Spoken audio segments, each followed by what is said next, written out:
अस्सलाम वालेकुम guys, this is Qasim. आज की वीडियो में मैं आपको बताऊंगा कि अगर आपने WPML प्लगइन को रीसेट करना है, जो कि आप ऑलरेडी अपनी वर्डप्रेस की वेबसाइट पे इंस्टॉल कर चुके हो और अपनी WPML सेटिंग को कॉन्फ़िगर कर चुके हो, यानी कि फ़र्स्ट लैंग्वेज इंग्लिश सेलेक्ट किया है और सेकंड लैंग्वेज कुछ और आपने सेलेक्ट कर ली है, जैसे कि स्पेनिश या पुर्तगीज़। तो बाद में आपको पता चला कि हमने गलत लैंग्वेज जो है वो फ़र्स्ट लैंग्वेज सेलेक्ट कर ली है और उसमें कुछ कंटेंट भी आपने ट्रांसलेट कर लिया है। तो अब उसका जो है उसको हम लैंग्वेज को, जैसे कि स्पेनिश जो है अभी आप उसको फर्स्ट पे लेके आना चाहते हो और इंग्लिश को सेकंड में, तो उसके लिए फिर आपको सारा कंटेंट जो है आपको चेंज करना पड़ेगा, ठीक है। उसकी ट्रांसलेशन दोबारा से करनी पड़ेगी। तो उसके लिए हमें क्या करना पड़ेगा, WPML की तमाम जो सेटिंग्स है, जितना भी डेटाबेस है, उसको हमें क्लियर करना पड़ेगा, रिमूव करना पड़ेगा अपनी वेबसाइट से। तभी हम दोबारा से WPML प्लगइन को कॉन्फ़िगर करेंगे और उसके बाद इसकी लैंग्वेजेस जो फर्स्ट आप रखना चाहते हो उसको सेलेक्ट करेंगे और जितना भी जो एग्जिस्टिंग डेटाबेस के अंदर WPML की सेटिंग सेव है, कंटेंट सेव है, ट्रांसलेशन सेव है, उसको हम डिलीट करेंगे पहले, फिर उसको हम रीसेट करेंगे। Let's get started. अभी मैं आपको दिखाता हूँ कि हमारी वेबसाइट में एक्चुअली क्या इशू आ रहा है। क्लाइंट ने एक्चुअली करंट लैंग्वेज जो है उसने सेलेक्ट की है इंग्लिश और स्पेनिश जो है उसने सेकंड रखी है और साथ ही उसने वर्डप्रेस के कुछ पेजेस ट्रांसलेट किए हैं जो कि सही से ट्रांसलेट नहीं हुए और अभी वो चाह रहा है कि इसको हम दोबारा से, इसका जो करंट सेटअप है इसको हम डिलीट करके दोबारा से WPML प्लगइन को इंस्टॉल करके इसको हम सेटअप को कॉन्फ़िगर करेंगे और उसके बाद फिर हम नए सिरे से ट्रांसलेशन करना शुरू करेंगे। अभी आप देखें कि करंटली जो वेबसाइट है स्पेनिश लैंग्वेज में है, ठीक है, लेकिन जो करंट लैंग्वेज का फर्स्ट लैंग्वेज सेलेक्ट है वो इंग्लिश है, ठीक है। यहाँ पे मैंने प्रोफाइल के अंदर जाके लैंग्वेज डिफ़ॉल्ट जो है वो चेंज किया है, इस वजह से बैकएंड जो है वो इंग्लिश में शो हो रहा है। तो अभी जो है हमने क्या करना है, लेट्स से कि ये हमारी वेबसाइट है और अगर यहाँ पे मैं सेकंड लैंग्वेज जो कि स्पेनिश सेटअप है इस वेबसाइट पे, उसको मैं सेलेक्ट करता हूँ तो उसका लेआउट चेक करें कि ब्रोकन आ रहा है, ये आप देख सकते हैं।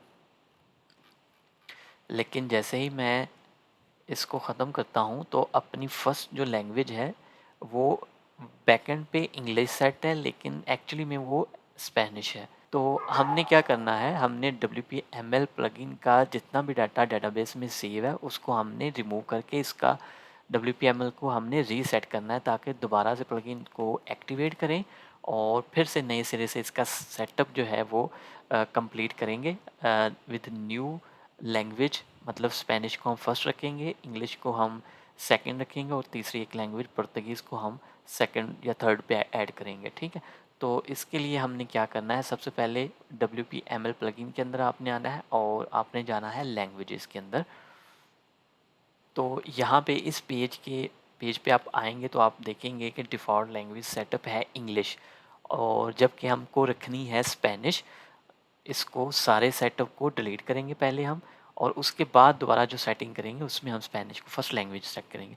तो इसके लिए सबसे पहला स्टेप क्या है, यहाँ पे ये आप बटन देख रहे हैं ऐड और रिमूव, इस पे आप क्लिक करेंगे और जो हमारी सेकंड लैंग्वेज है उसका चेक बॉक्स जो है अनटिक करेंगे, ठीक है। ऐसे इसको अनचेक करके यहाँ पे सेव कर देंगे, ठीक है। जैसे ही आप सेव करेंगे तो ये वाला पेज जो है एक दफ़ा रिफ्रेश होगा और यहाँ पे आपको एक टेबल शो होगा जो आपको बताएगा कि आपने जो लैंग्वेज अनसेट की है उसको आप कम्प्लीटली रिमूव करना चाहते हो। तो यहाँ पे ये क्रॉस का बटन है, इस पर आप क्लिक करो, ठीक है। तो ये लिखा हुआ है, ये आप पढ़ सकते हो, ठीक है। तो इन डिटेल यहाँ पे ये मेंशन है कि अगर आप इस जो लैंग्वेज आपने डीएक्टिवेट की है तो उसका जो कंटेंट है वो डेटाबेस में पड़ा हुआ है, तो उसको आपने कम्प्लीटली अगर रिमूव करना है तो इसको आप क्रॉस पे क्लिक करोगे तो वो डाटा जो एसोसिएटेड जो डेटाबेस में सेव है वो डिलीट हो जाएगा। तो एग्जैक्टली हम भी यही चाह रहे हैं कि जो भी एग्जिस्टिंग लैंग्वेज का डेटाबेस है वो जो है उसको हम डिलीट करना चाह रहे हैं। तो इस पर मैं क्लिक करूँगा तो ये एक पॉपअप आएगा, इस पर आपने बटन पे क्लिक करना है। तो ये जो है फर्स्ट स्पेनिश जो डेटाबेस के अंदर कंटेंट पड़ा होगा वो यहाँ पे डिलीट हो जाएगा। अब यहाँ पे ये एक दूसरी लैंग्वेज है पुर्तगीज़ ब्राज़ील और इसको भी हम जो है यहाँ पे डिलीट करेंगे, ठीक है। अब जो नेक्स्ट स्टेप होगा उस पे हम क्या करेंगे WPML प्लगइन के अंदर ही आखिरी लिंक होगा सपोर्ट का, इसके ऊपर आप जाओगे, ठीक है। तो यहाँ पे एंड पे आप जाना है आपने। ओके, यहाँ पे देखें आप WPML and remove all languages information use this. अगर आपने अपनी कम्प्लीटली WPML अनइंस्टॉल करना है तो आपने इस ट्रबल शूट लिंक पे जाना है, ठीक है। वही हम यहाँ पे ट्रबल शूटिंग पेज पे जाके वहाँ पे हम इसको अनसेट करेंगे। यहाँ पे आपने स्क्रॉल डाउन करना है, बिल्कुल एंड पे आ जाएंगे आप, और ये देखें रीसेट की ऑप्शन है। I am about to reset all translation and language data, right. यहाँ पे आपने चेक करना है इसको। चेक करने के बाद आपने रीसेट पे क्लिक कर देना है एंड डीएक्टिवेट WPML प्लगइन। और मेक श्योर करें कि इस सारे स्टेप को करने से पहले आप एक डेटाबेस का बैकअप जो है वो अपने पास सेव कर लें। उसके बाद जो है आपने ये सारा प्रोसेस करना है, ठीक है। तो यहाँ पे हम इस पर क्लिक कर देते हैं।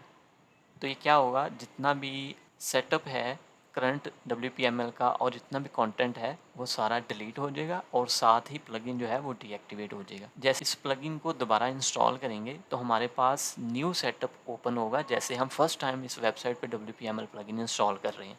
तो अभी जो है मेन जो WPML का प्लगइन है वो मैंने इंस्टॉल किया है, यहाँ पे आप देख सकते हो, ठीक है। आप इसके मैं एड ऑन सेलेक्ट करके इसको भी एक्टिवेट कर दूँगा, यहाँ पे क्लिक करूँगा और ये देखें सारे WPML के एड ऑन जो हैं वो इंस्टॉल हो चुके हैं। अभी जाएंगे हम WPML के अंदर और यहाँ पे आप देखेंगे सेटअप का बटन, इस पर क्लिक करें तो यहाँ पे आप देखें न्यू सेटअप जो है वो शो हो गया। अगर आपका कोई भी क्वेश्चन है तो आप कमेंट सेक्शन में मुझसे पूछ सकते हो, तो मैं उसका आपको रिप्लाई कर दूँगा, ठीक है। तो मिलते हैं इंशाल्लाह नेक्स्ट वीडियो में।